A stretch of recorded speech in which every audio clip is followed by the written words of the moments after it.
Buenas tardes, muchachos. El tema que vamos a dar ahora es el tema de generalidades 2,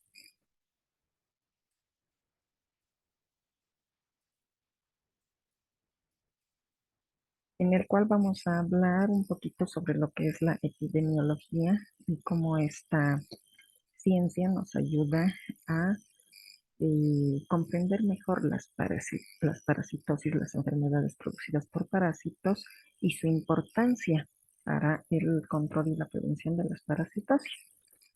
Eh, ¿Cómo se define epidemiología? Vamos a dar algunos conceptos que probablemente ustedes ya los conocen, pero vamos a repasarlos.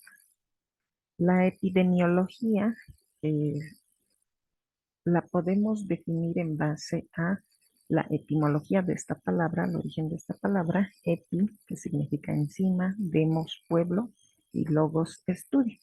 Básicamente, epidemiología significa lo que está sobre las poblaciones. Según la Organización Mundial de la Salud, la epidemiología puede ser definida como el estudio de la distribución, de la frecuencia y de las determinantes del proceso salud-enfermedad en las poblaciones humanas. Entonces, cuando hablamos de epidemiología en parasitología, queremos conocer la distribución de las parasitosis, la frecuencia de estas y los determinantes sociales, económicos, ambientales, que están relacionados con la presencia o ausencia de estas enfermedades en las poblaciones humanas. ¿Qué otras definiciones tenemos que conocer que son importantes? Y endemia. Una endemia es la presencia habitual de una enfermedad en una zona geográfica. Nos referimos, por ejemplo, con endemia a enfermedades que habitualmente se encuentran en una región eh, y que vamos a encontrar de manera habitual, que no son raras, ¿ya? En cambio, la epidemia es la ocurrencia de un número mayor de lo esperado de casos de una enfermedad en un área geográfica y tiempo limitado. ¿Cómo podemos diferenciar estos dos conceptos? Por ejemplo, cuando hablamos de endemia, podemos decir que mm, eh, la, eh, los resfríos, los cuadros respiratorios son endémicos en nuestro medio por el clima, por el hacinamiento, tal vez falta de algunos hábitos higiénicos como el lavado de manos, uso del barbijo, del pañuelo, etcétera. Entonces, constantemente hay personas, niños, adultos con cuadros respiratorios, con resfríos u otros cuadros respiratorios.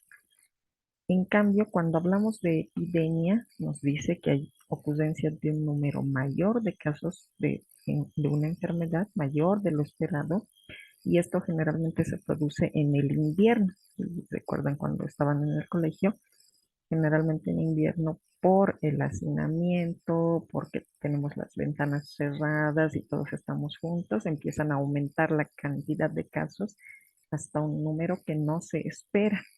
Y entonces ahí podemos hablar de una epidemia, es decir, que aumentan los casos más allá de lo esperado. Y así hay varias enfermedades que pueden presentarse en una población, en una zona geográfica determinada, en un número regular, pero que en algún momento, por alguna situación eh, ambiental, social, etcétera, aumentan los casos y entonces se producen las epidemias. ¿Ya? Otros conceptos que también son importantes que debemos recordar son la prevalencia y la incidencia. La prevalencia es el número total de personas que tienen cierta enfermedad, afección o factor de riesgo en un momento específico o durante un periodo determinado. En cambio, la incidencia es el número de casos nuevos de una enfermedad en un periodo de tiempo y en una población específica. ¿No es cierto? Entonces, cuando hablamos de prevalencia, hablamos del número total de casos. de una enfermedad, afección o factor de riesgo. Podemos poner como ejemplo, por ejemplo, la diabetes. La prevalencia se refiere a que en este momento hacemos un corte y vemos en el alto cuántas personas hay con diabetes en total. No importa si se han enfermado hace 10 años, hace un año, hoy les han detectado. Entonces, contamos todas esas personas. La prevalencia de diabetes en el alto tiene un número. Digamos, no sé, un 20% de personas con diabetes. En cambio, la incidencia se refiere solamente a los casos nuevos. Hacemos nuevamente un corte, vemos hoy cuántas personas hoy han sido diagnosticadas como casos nuevos de diabetes. No contamos los que se han enfermado hace 10 años, hace un año, es decir, personas que ya están enfermas, que ya están en tratamiento, no las contamos, solo los casos de hoy. Y la incidencia seguramente será menor, pero esto, la prevalencia y la incidencia varían mucho por muchos factores. Ya, entonces puede haber enfermedades con una prevalencia alta, pero una incidencia baja. Pocos casos nuevos, pero que se van acumulando, como la diabetes. O pueden haber enfermedades con una prevalencia baja, son pocos casos que hay, pero la incidencia es alta. Es decir, que cada día aparecen nuevos casos, nuevos casos, nuevos casos, pero que en unos días se recuperan y entonces ya no son casos. Y así sucesivamente. Ya, entonces recordar estos conceptos es importante. Otras definiciones que también tenemos que conocer en la epidemiología parasitaria es la infección parasitaria y la enfermedad parasitaria. La infección parasitaria se refiere al hecho de que un huésped tiene parásitos, pero que no le producen enfermedad y no presenta síntomas. Es decir, este paciente puede actuar como un portador de un parásito. Alberga el parásito, pero no presenta síntomas ni mayor enfermedad. Sin embargo, lleva en su interior al parásito y puede ser una fuente de diseminación de esta parasitosis. Esa es la infección parasitaria. En cambio, la enfermedad parasitaria es cuando este huésped, por diferentes cambios en su organismo o cambios en el parásito, empieza a sufrir alteraciones patológicas y sintomatología producida por la presencia de los parásitos. En este caso, en el cual ya hay alteraciones patológicas y sintomatología, hablamos de una enfermedad parasitaria. Mm, Ambos casos tienen una línea divisoria muy estrecha y un paciente puede pasar de una infección parasitaria a una enfermedad parasitaria o viceversa. Y esto está relacionado directamente con factores propios o del huésped o del parásito o del medio ambiente. ¿Ya? Por último, las zoonosis parasitarias. Las zoonosis parasitarias, bueno, zoonosis son infecciones, enfermedades infecciosas que se transmiten en forma natural desde un animal vertebrado al hombre o viceversa, del hombre hacia los animales. Entonces, como estamos hablando de parasitosis, en este caso las zoonosis parasitarias son infecciones parasitarias que se transmiten del ser humano de los animales al ser humano, del ser humano a los animales en forma natural, ¿ya?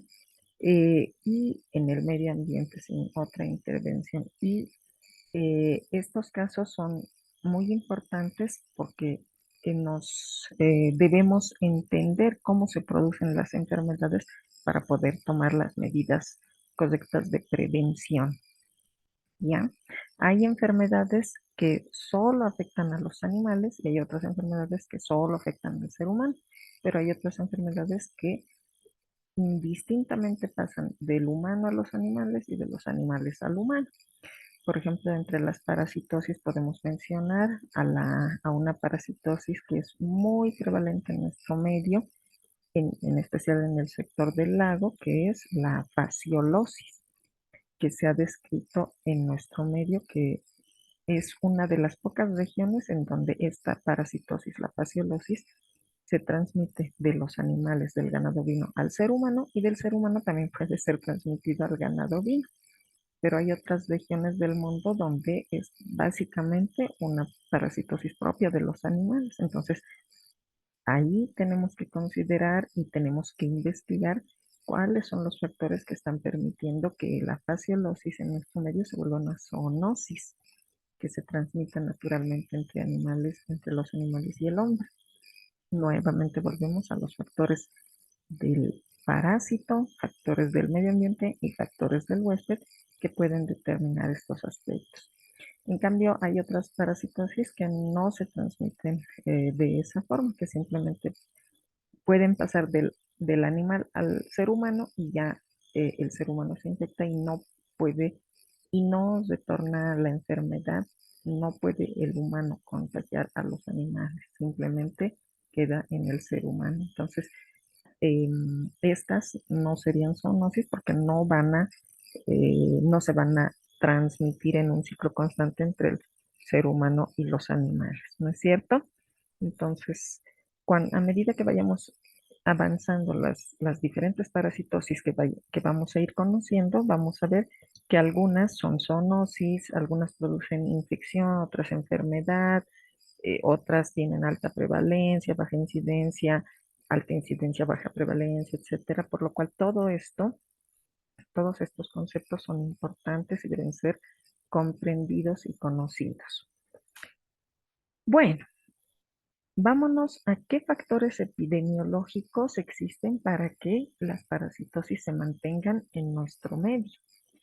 A nivel mundial, las parasitosis son consideradas enfermedades de gran relevancia. Hay parasitosis que son de alta prevalencia, que causan alta mortalidad y morbilidad y que son problemas graves de salud pública y que están relacionadas directamente con varios factores que los vamos a ir mencionando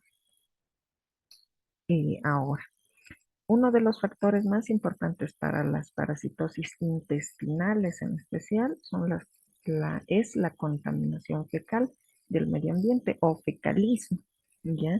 Como podemos ver ahí en la imagen, no es un ambiente rural, no es en un lugar alejado, en las laderas, es en medio de la ciudad donde podemos encontrar esta contaminación fecal. ¿Ya? La contaminación fecal es la presencia de materia fecal humana o animal a ras del suelo. Y esta es fuente de diferentes eh, formas infectantes parasitarias. ¿Ya? Eh, He querido poner esa imagen de la ciudad porque muchas veces asociamos directamente contaminación fecal, área rural, y no es real. Nosotros también que vivimos en las ciudades nos vemos expuestos a la contaminación fecal del medio ambiente. Ahí al fondo pueden ver, una mascotita y esto también es un aspecto importante a considerar. Hay, como mencionábamos hace un momento, zoonosis que se pueden transmitir de los animales al ser humano. Hay muchas parasitosis que son portadores los perros, los gatos y que las heces de estos animales que contaminan el medio ambiente pueden ser fuente de infección para el ser humano, ¿ya? Eh, en el Alto se considera que existe un perro por cada 4 habitantes. Si somos 1 millón de habitantes, existirían aproximadamente 250.000 perros y cada uno produce al día más o menos 200 gramos de materia fecal, los cuales contaminan el medio ambiente. No conozco personalmente ninguna persona que recoja las heces de su perrito. Más bien los sacan a la calle para que vayan a contaminar afuera y no adentro de la casa. Pero, pero esa contaminación en la calle igual retorna a nuestro ambiente interno por la desecación, el viento, las pisadas, estamos caminando, pisamos sin querer y ya toda esa contaminación regresa a nosotros. Entonces, como pueden ver, la contaminación fecal en nuestro medio es alta. Contaminación fecal por heces humanas y por heces de animales. Y ese es un factor epidemiológico de gran importancia para diferentes parasitosis. Condiciones del medio ambiente. Como podemos ver aquí, ciertas características del medio ambiente, la presencia de agua, agua limpia, agua contaminada, vegetación, eh, el tipo de tierra, de suelos, el clima, la provisión de alcantarillado, pero si se fijan en esta imagen, el alcantarillado se va directo hacia el río y lo contamina. Entonces, todas estas condiciones ambientales son factores epidemiológicos que van a determinar la presencia, la permanencia, la prevalencia elevada o la incidencia de varias parasitosis y el hecho de que muchas parasitosis sean consideradas endémicas en los países en desarrollo. Me están siguiendo con todas las definiciones, ¿no? Endemia, incidencia, prevalencia, etcétera. Bueno, otros factores epidemiológicos para las parasitosis son una higiene deficiente y una educación deficiente en el aspecto de la higiene. Hasta que llegó el COVID-19, creo que nadie se lavaba las manos o lo hacíamos muy rara vez. Siempre conversábamos con los muchachos, con los estudiantes, antes del COVID-19, conversábamos sobre la ausencia de jabón en nuestros baños y a veces incluso la ausencia de agua en los baños de la carrera. Más bien ahora creo que esto ya se ha logrado corregir, pero no tenemos que abandonar la costumbre de lavarnos las manos antes de comer, después de usar el baño, etcétera, y en la casa también, ¿no? Entonces, una higiene deficiente favorece la presencia de parasitosis. Costumbres alimenticias. Ciertas costumbres alimenticias están relacionadas directamente con la presencia o ausencia de parasitosis. El consumo de carnes crudas o a medio cocer eh, favorece la presencia de varias parasitosis e incluso el consumo de ciertas carnes. Por ejemplo, hay parasitosis asociadas específicamente con la carne de cerdo y hay poblaciones que por motivos religiosos no consumen este tipo de carne, por lo cual en estas poblaciones está ausentes estas parasitosis relacionadas con la carne de cerdo y así. Otro, por ejemplo, el pescado, para los estudiantes que vienen de regiones costeras, donde hay consumo alto de pescado, el consumo de pescado crudo, el famoso ceviche u otras prácticas de consumo de pescado crudo, también favorecen la presencia de ciertas parasitosis, cosa que en nuestro medio aquí, en nuestro país mediterráneo, es muy raro, ¿no es cierto? Aunque ahora con la globalización ya aquí podemos encontrar ceviche en muchos lugares, pero bueno, ahí hablamos también de costumbres alimenticias que pueden favorecer la presencia de parasitosis. Me enfoco más en las parasitosis porque estamos en parasitología, pero puede haber presencia de diferentes microorganismos, bacterias, virus, hongos, etcétera, que se favorecen por todos estos factores que estamos mencionando, pero ahora damos más énfasis en las parasitosis. Otro factor importante son las migraciones.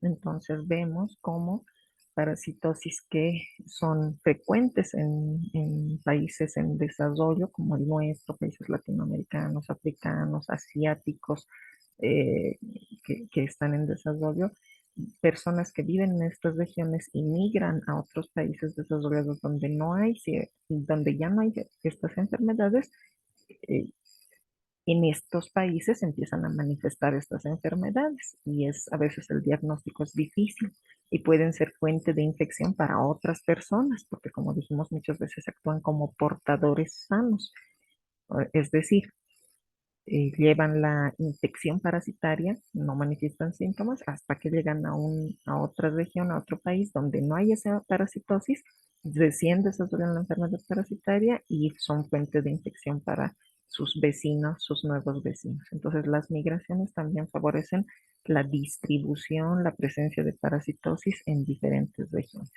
Y por último, un tema muy importante actual es los cuadros de inmunosupresión, ya sea por enfermedades, como ser, por ejemplo, el VIH u otras enfermedades que disminuyen la inmunidad, o también por tratamientos actuales que se han implementado, como ser tratamientos para el cáncer, para diferentes enfermedades eh, eh, para diferentes enfermedades en las cuales el sistema inmune ataca a nuestro propio organismo, entonces tenemos que suprimir este sistema inmune que no está funcionando adecuadamente. Y así es, el tratamiento de estas enfermedades también puede causar cuadros de inmunosupresión o, por ejemplo, las enfermedades metabólicas, una de las principales, la diabetes, produce cierto grado de inmunosupresión y favorece la presencia de ciertas parasitosis.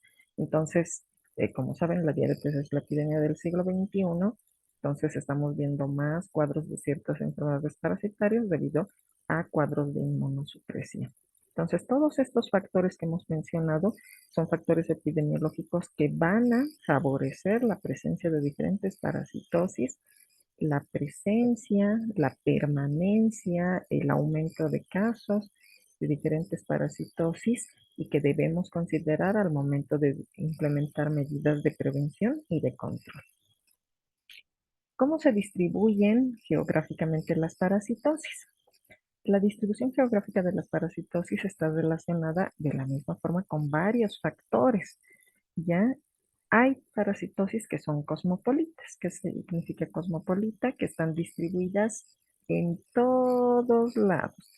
No hay limitantes para la distribución de estas parasitosis, como ser, por ejemplo, la enterobiosis, que es una parasitosis intestinal, o la tricomoniasis, que es una parasitosis considerada una infección de transmisión sexual, donde haya seres humanos, hay estas parasitosis, ¿ya? Entonces no tienen limitantes geográficas, climáticas, eh, eh, u otras características que limiten su presencia. Se distribuyen a nivel mundial, ¿ya?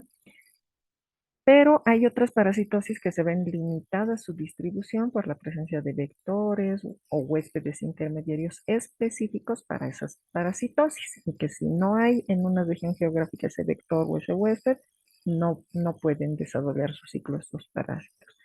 Otras requieren características ambientales, como ser las geolimpiasis, que requieren características del suelo, humedad, temperatura, sombra, etcétera, para poder desarrollarse. Y por último, hábitos y costumbres humanas, que algo ya lo habíamos mencionado. Por ejemplo, tenemos aquí, en el caso de la presencia de vectores, una de las enfermedades más conocidas en nuestro medio y que lo van a ver en algún momento de su práctica médica, la enfermedad de Chagas. La enfermedad de Chagas es transmitida por un vector, el- las vinchucas o triatominos, ¿ya? Estas vinchucas o triatominos solo se han descrito en el continente americano. Por eso esta enfermedad, la enfermedad de Chagas, está distribuida en todo el continente americano, de norte a sur. Hay enfermedad de Chagas. Con diferentes medidas que se han implementado para el control, han ido disminuyendo los casos, se ha ido controlando, pero sigue hay casos de norte a sur. En algunas regiones hay mayor prevalencia, en otras regiones menos. Pero ¿por qué están pintadas aquí estas regiones que ven aquí? Europa, España, Francia, Inglaterra, Países Bajos, Japón, Australia. ¿Por qué? ¿Por qué hay casos ahí si el vector no está ahí? El vector está aquí en el continente americano. Pues debido a la migración. Las personas migran con las personas tienen la infección parasitaria, tienen Chagas, pero solo infección, no están enfermos. Tienen el parásito, pero no están enfermos. Migran, se van a España a trabajar, a buscar nuevos horizontes, se van a Australia, a Japón, pasan los años y algunos manifiestan la enfermedad y son diagnosticados aquí.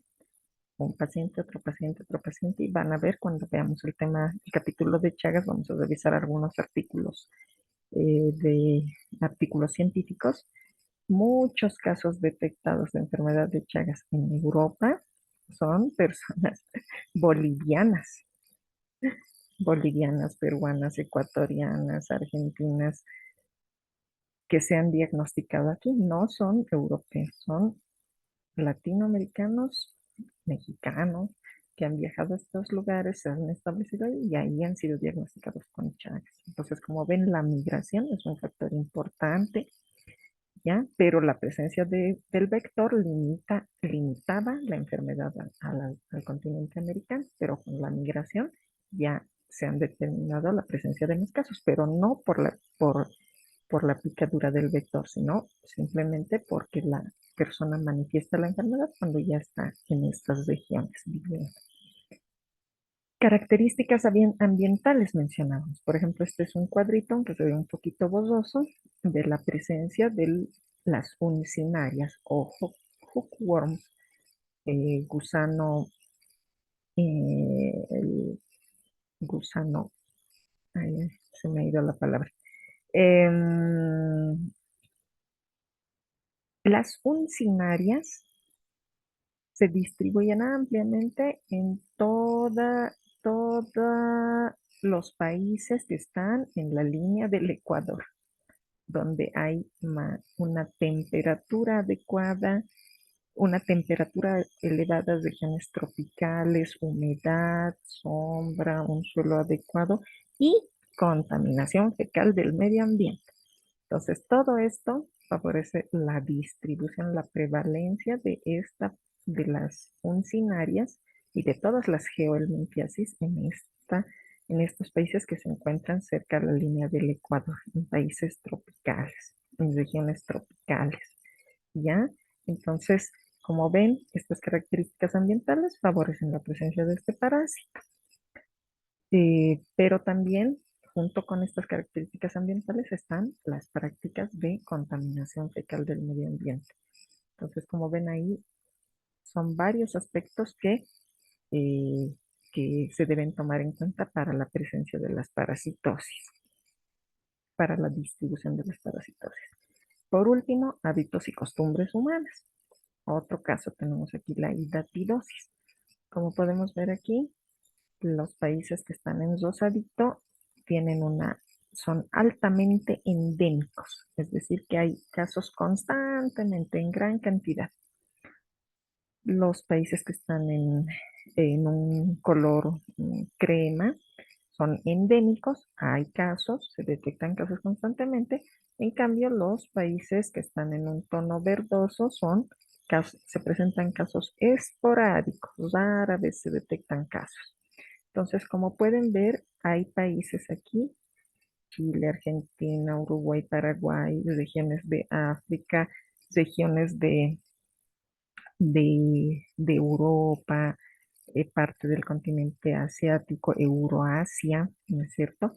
Que tienen una alta endemia de esta parasitosis, de la hidatidosis. Esta parasitosis está relacionada con con la cría de ganado ovino. Y como pueden ver, estos países se caracterizan por la cría del ganado. Su fuente económica principal, su principal fuente de ingresos es la cría de ganado. Entonces, debido a esa práctica, a ese trabajo que realizan en estas regiones, hay gran cantidad de casos de hidatidosis y a la práctica de alimentar los perros con las vísceras del ganado ovino. Entonces, estos hábitos y costumbres humanas pueden determinar la presencia de casos de el incremento de ciertas parasitosis en ciertas regiones. De todas formas, otros países que están en color crema no se salvan, tienen casos, aquí dice endémico, es decir, que constantemente se van reportando casos de hidatidosis. Uno de ellos es Bolivia. En Bolivia constantemente se reportan casos de hidatidosis, pero no al nivel de estos otros países donde sí hay casos en gran cantidad y es un problema de salud pública. ¿No es cierto? Bueno, entonces como pueden ver, hay varios factores que influyen en la distribución de las parasitosis a nivel mundial y que debemos tomar en cuenta nuevamente para la prevención y el control de estas enfermedades. ¿Qué características tienen las parasitosis? Para hablar de las características de las parasitosis, vamos a hablar un poquito del modelo de salud de enfermedad de PCI, donde nos menciona que Para que se produzcan las enfermedades en general y las enfermedades parasitarias en este caso, confluyen tres factores. Los fac- el factor ecológico del medio ambiente, las características genéticas de la población y factores sociales, ¿ya? Factores sociales como ser eh, el ingreso económico, el nivel de instrucción, el tipo de trabajo que realizan, el nivel de pobreza, las condiciones en las que viven, la provisión de agua potable, etcétera. Entonces, todos estos factores sociales influyen en el hecho de que una población sana o individuos sanos puedan llegar a convertirse en individuos enfermos con diferentes parasitosis. Dentro de este modelo de salud de enfermedad, aquí menciona a la tríada ecológica, que es uno en parasitología y en las enfermedades infecciosas, siempre se ha trabajado, se ha estudiado principalmente el tema de la tríada ecológica, que está compuesta por tres aspectos: el medio ambiente, el parásito y el huésped, ¿ya? Estos tres componentes de la tríada ecológica, el equilibrio o el desequilibrio entre estos tres componentes va a determinar la presencia, la ausencia, la permanencia, la frecuencia de las parasitosis en las diferentes regiones geográficas, ¿ya? En relación, por ejemplo, al medio ambiente, ¿qué factores favorecen la presencia de parasitosis? La presencia o no de agua, el agua que sea limpia o el agua que sea contaminada, temperaturas elevadas favorecen la presencia de ciertos parásitos, los geoelmintos. Temperaturas muy bajas, más bien limitan su sobrevivencia. Humedad favorece la presencia de geoelmintos, el desarrollo de vectores, ciertos alimentos que pueden crecer en ciertas regiones favorecen la presencia de ciertas parasitosis, la presencia o ausencia de vectores, ¿ya? En el medio ambiente, todo esto eh, relacionado con el medio ambiente puede favorecer o limitar la presencia de ciertas parasitosis. En relación al huésped, ¿qué aspectos influyen en la presencia o ausencia de parásitos? Inmunidad, que ya hemos mencionado, por ejemplo, los extremos de la edad, niños pequeños o adultos mayores, siempre tienen una inmunidad más disminuida, por lo cual se favorece el desarrollo de parasitosis en estas poblaciones. La edad, ¿no es cierto? El estado nutricional, niños con desnutrición, hay más posibilidades de que tengan enfermedad parasitaria. En cambio, niños con una nutrición adecuada puede que solo tengan la infección y que nunca desarrollen la enfermedad parasitaria. Vacunas. Actualmente se están desarrollando vacunas contra diferentes parasitosis, aunque es un camino sumamente largo porque los parásitos son organismos bastante complejos, lo cual limita el desarrollo de las vacunas. Pero el desarrollo de estas va a favorecer a la prevención de varias parasitosis. Por último, factores del parásito, como ser la patogenicidad. Cuando mencionamos la patogenicidad, queremos decir, nos queremos referir a la capacidad de un agente infeccioso de producir enfermedad, ¿ya? Es decir, la capacidad de un parásito de producir una parasitosis. Y la virulencia es el grado de patogenicidad, es decir, cuán grave puede llegar a ser esta parasitosis en el huésped. Entonces, estos factores son propios del parásito. Como sabemos, los parásitos se clasifican, ¿no es cierto?, taxonómicamente en géneros, especies, etcétera, pero aún ahí, dentro de las especies, puede haber diferentes variedades, algunas más virulentas, otras menos virulentas, dependiendo de ciertas características moleculares que actualmente se están estudiando. Similar a lo que vemos en el COVID, que, si recuerdan, dijeron que una de las últimas variedades, la Omicron, era menos virulenta, es decir, menos agresiva, pero era, se adquiría con más facilidad, ¿no es cierto? Entonces, lo mismo con los parásitos. Hay parásitos que son más agresivos y hay otros que no lo son tanto. El inóculo, es decir, qué cantidad de parásitos tenemos que ingerir para poder desarrollar la enfermedad. En algunas parasitosis, ingiriendo 3 o 4 quistes ya te enfermas. En otras parasitosis tienes que ingerir una gran cantidad de parásitos para recién desarrollar la enfermedad. El periodo de incubación, a eso se refiere al tiempo que requiere el parásito para poder desarrollarse y desarrollar la enfermedad. ¿Ya? Entonces, cada parasitosis, cada parásito tiene en su ciclo de vida diferentes características en el cual el periodo de incubación, el inóculo, son muy variables y esto puede determinar la presencia o el aumento de casos o la infección de nuevos huéspedes según las características del parásito. ¿Ya? Entonces, cuando hablamos de las parasitosis, es muy importante considerar este equilibrio entre el medio ambiente, el huésped y el parásito. Finalmente, hablemos de el nicho ecológico, es decir, qué requiere el parásito para poder vivir en un medio ambiente.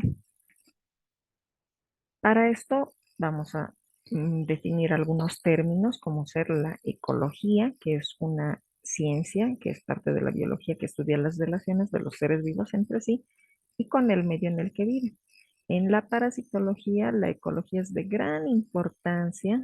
Hay autores que estudian solamente, se dedican a estudiar e investigar la ecología parasitaria, porque cuando hablamos de parásitos, de parasitosis, en realidad estamos hablando de un tipo de asociación biológica, ¿no es cierto? El parasitismo, en el cual el existe un parásito, existe una relación entre dos seres vivos, el parásito y el huésped, en este caso el huésped humano, y esta relación que se establece entre estos dos seres vivos viene, como hemos podido ver en todas las diapositivas, está determinada por varios factores que eh, que van a determinar la presencia de los parásitos o la ausencia de los mismos, la sobrevivencia del parásito, la reproducción del parásito, el que el parásito pueda permanecer en un huésped humano, nutrirse o no encuentre un medio adecuado y pueda ser eliminado, ¿no es cierto? Entonces, como pueden ver aquí dice, relaciones de los seres vivos entre sí con el medio en el que vive. El parásito vive en un medio ambiente, en el ser humano, una- que constituye un medio ambiente vivo, que va a ser cambiante, que va a tener diferentes características que le van a brindar un ambiente adecuado al parásito o no. El nicho ecológico se refiere al papel funcional de un organismo en la comunidad y a su posición dentro de las variantes ambientales. Es decir, cuando hablamos del nicho ecológico, hablamos de cómo actúa una especie, un parásito puede ser, bajo determinadas condiciones ambientales del hábitat y bajo la influencia de otras especies. Entonces, cuando hablamos del nicho ecológico, hablamos de todos los factores que van a in- influir en la presencia y la permanencia de un parásito en un ambiente determinado, es decir, en el huésped. Entonces, eh, dentro de este huésped hay factores como temperatura, humedad o en el medio ambiente, por ejemplo, las características de los suelos, etcétera, que van a determinar la presencia o ausencia del parásito. Y la relación con otras especies también va favorecer o desfavorecer la presencia de este parásito. Entonces, cuando hablamos del nicho ecológico, hablamos de la relación de todo esto. del hábitat, de las otras especies que habitan, del ambiente, todo esto, la relación que existe entre todos estos, a eso se llama nicho ecológico. Y no se debe confundir con el hábitat. Cuando hablamos de hábitat, solamente nos referimos a la localización espacial de los parásitos y son ambiente físico, químico dentro del hospedero. Entonces, cuando hablemos del hábitat de diferentes parásitos, vamos a preguntar cuál es el hábitat, por ejemplo, del Ascaris lumbricoides, el intestino delgado. Esa es su localización espacial, ¿ya? Y ahí en esa localización, en ese hábitat, tendrá, interactuará con la microbiota intestinal, con el pH del intestino delgado, con la bilis, con todo lo que implica ese nicho ecológico, ¿no es cierto? Am, ¿Cuál es el hábitat del Enterobius vermicularis? El ciego, ese es el lugar espacial donde se localiza. Y ese ciego tendrá otras características, otro nicho ecológico.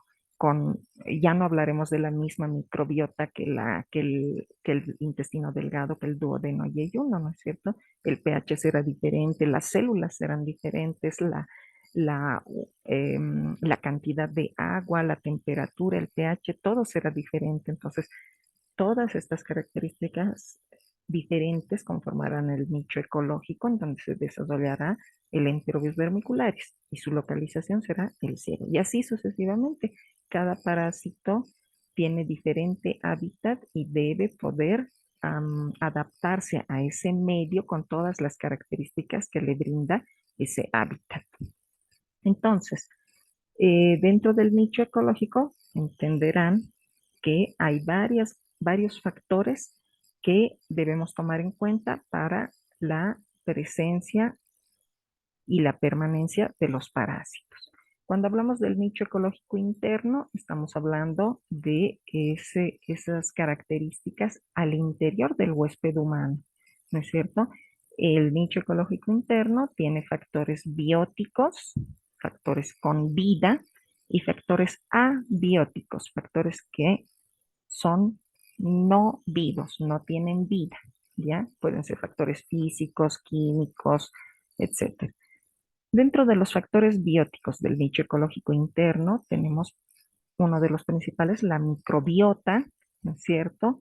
Todos esos microorganismos saprófitos que tiene que tiene el cuerpo humano y que son parte de nuestro organismo y que ayudan a cumplir varias funciones, ¿no es cierto? Dentro de estos factores bióticos también estará la inmunidad, porque la inmunidad es producida por células vivas, por nuestras células que van que van a formar nuestro sistema inmune y que van a producir sustancias, inmunoglobulinas, diferentes factores, ¿no es cierto?, de inmunidad y la presencia de otros patógenos, como ser hongos, bacterias, virus, otros parásitos. Rara vez vamos a encontrar un solo parásito en una persona. Generalmente conviven varias especies de parásitos y algunos favorecen la presencia o desfavorecen la presencia de otros parásitos. Esos son los factores bióticos. Factores abióticos podemos mencionar, por ejemplo, el pH, que es diferente en diferentes partes del cuerpo. Por ejemplo, a nivel vaginal, en la tricomoniasis, el pH ácido inhibe el crecimiento de las tricomonas. Las tricomonas requieren un pH más alcalino, entonces realizan tienen diferentes mecanismos que van a hacer que el pH vaginal se vaya alcalinizando y entonces se produce la proliferación de las tricomonas. La tensión de oxígeno, los nutrientes que se vaya a encontrar en ese hábitat, los metabolitos que puedan ser producidos ya sea por el organismo humano o por otros microorganismos, por ejemplo, los hongos o ciertas bacterias que van a producir metabolitos que van a favorecer la alcalinización o la acidificación del medio ambiente y esto va a favorecer o desfavorecer la presencia de ciertos parásitos, ¿no es cierto? Entonces, estos factores bióticos y abióticos son importantes para el desarrollo de las parasitosis, ¿ya? Por último, el nicho ecológico externo. De la misma forma, cuando hablamos del nicho ecológico externo, estamos hablando del medio ambiente, donde también se desarrollan los parásitos, tendrán factores bióticos y abióticos. Entre los factores bióticos del nicho ecológico externo están plantas, animales, ¿no? Que van a favorecer o desfavorecer la presencia de ciertos parásitos. Hay ciertas plantas que se requieren para el desarrollo de ciertas parasitosis. La ausencia de esas plantas hace que esa parasitosis no pueda proliferar en ciertas regiones, pero la presencia de esas plantas favorece la presencia de estas parasitosis. Lo mismo con los animales. Cuando hablamos de animales podemos hablar de vectores, como decíamos las vinchucas, que la presencia de este vector hace que exista la enfermedad de Chagas en el continente americano. La ausencia de este vector en otros continentes hace que no hay, ¿no es cierto? La presencia de huéspedes intermediarios, ciertos huéspedes que se requiere específicamente para el desarrollo de ciertas parasitosis. Por ejemplo, en la fasciolosis requiere, o en la esquistosomiasis requieren la presencia de ciertos caracoles de agua dulce específicamente de cierta especie para que se desarrolle la parasitosis. No hay el caracol, no hay la parasitosis.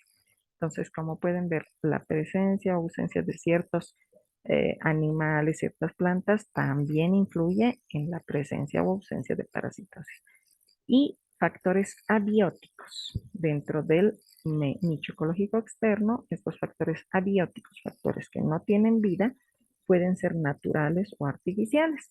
Entre los factores abióticos naturales podemos hablar de características medioambientales que van a favorecer la presencia de ciertas parasitosis. Entre estos factores naturales, abióticos naturales, podemos mencionar, por ejemplo, la temperatura del medio ambiente, la humedad, la presencia de luz solar, la radiación solar, la radiación mata algunos tipos de parásitos, el clima, los climas húmedos, climas tropicales favorecen ciertas parasitosis. El tipo de suelo, los suelos arenosos favorecen la presencia de uncinarios. Los suelos arcillosos favorecen la presencia de ascaris y así sucesivamente. ¿No es cierto?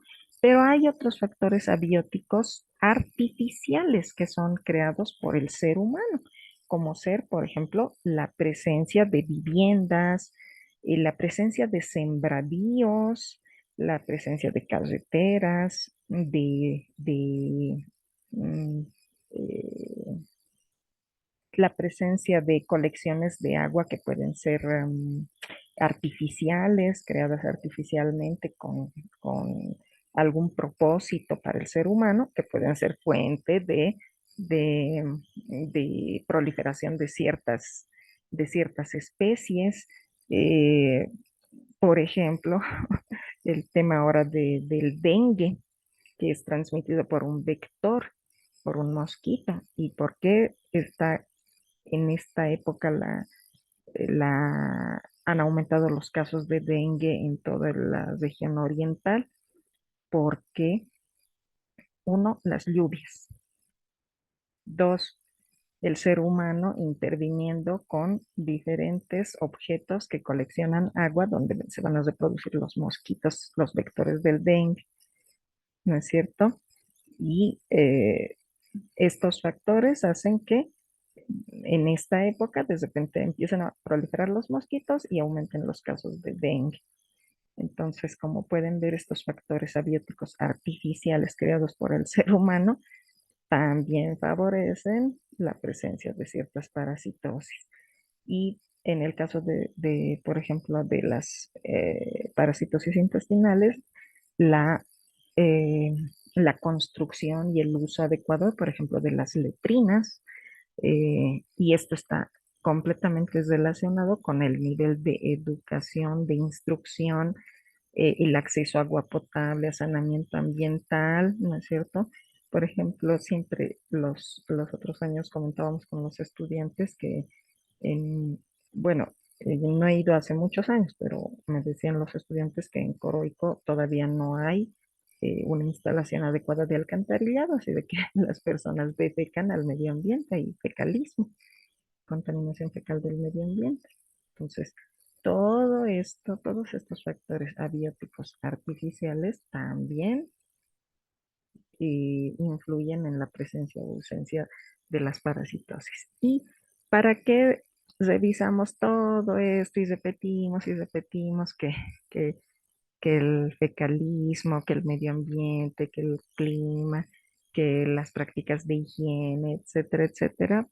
Tenemos que conocer todo esto porque conociendo cada una de las parasitosis, cuál es nuestro objetivo final, no es tanto el tratamiento de las parasitosis, que también lo vamos a ver, va a haber un capítulo de farmacología, farmacología parasitaria. No, ese no tiene que ser nuestro objetivo principal. Nuestro objetivo principal al conocer todos estos aspectos de las parasitosis, la epidemiología, factores, factores para la diseminación de las parasitosis, distribución geográfica de las parasitosis, etcétera, el nicho ecológico de los parásitos.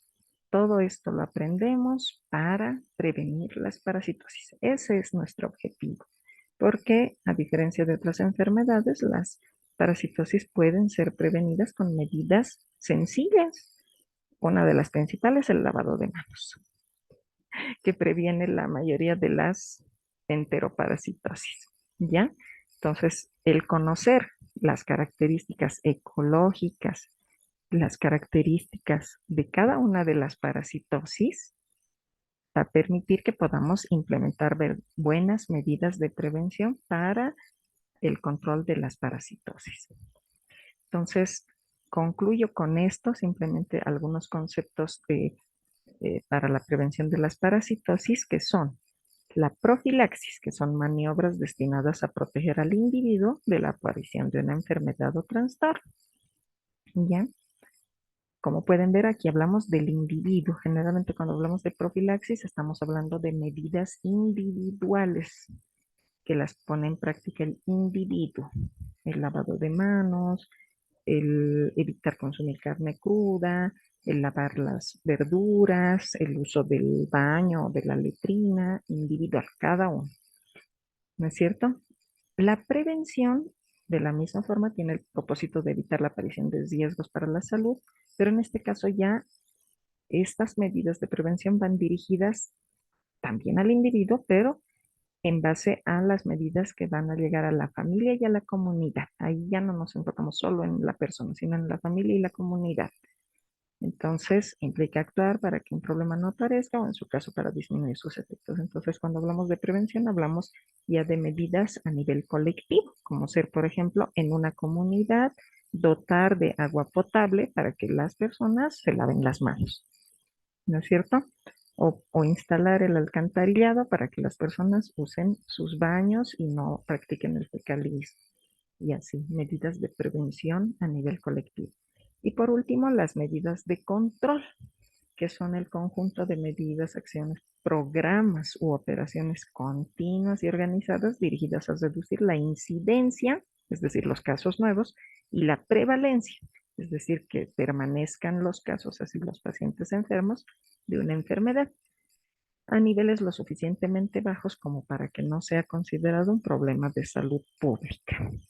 Entonces, cuando hablamos de medidas de control, generalmente es porque una enfermedad ya se ha instalado y se empiezan a implementar medidas para reducir la incidencia y la prevalencia, ¿ya? Por ejemplo, ahora que están los casos de dengue, eh, ya están los casos de dengue, ya hay personas con dengue. Entonces, lo que se quiere implementar son medidas de control, acciones, programas, operaciones organizadas para reducir la incidencia, para que ya no haya más casos nuevos de dengue y para disminuir la prevalencia, para que las personas que ya se han enfermado se vayan curando, para que ya no sea un problema de salud pública ahorita en Bolivia. En este momento El dengue es un problema de salud pública porque hay mucha gente que está muriendo con dengue y muchos niños. Entonces, lo que hace el sistema de salud pública es implementar medidas de control. ¿Cuáles son estas medidas?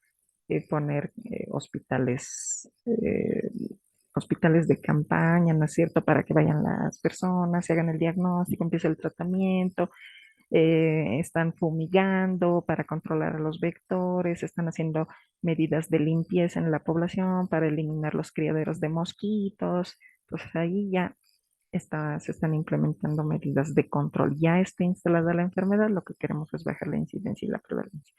Y en varias parasitosis se toman también este tipo de medidas, ¿no es cierto? Bueno, entonces espero que haya quedado claro el tema, que les ayude para poder comprender los temas que van a venir más adelante de las diferentes parasitosis, los factores de riesgo, cómo se distribuyen estas parasitosis, cuáles las características ecológicas de estos parásitos y cuáles son las mejores medidas de prevención, que ese es nuestro objetivo. Muchas gracias por su atención y será hasta otra oportunidad.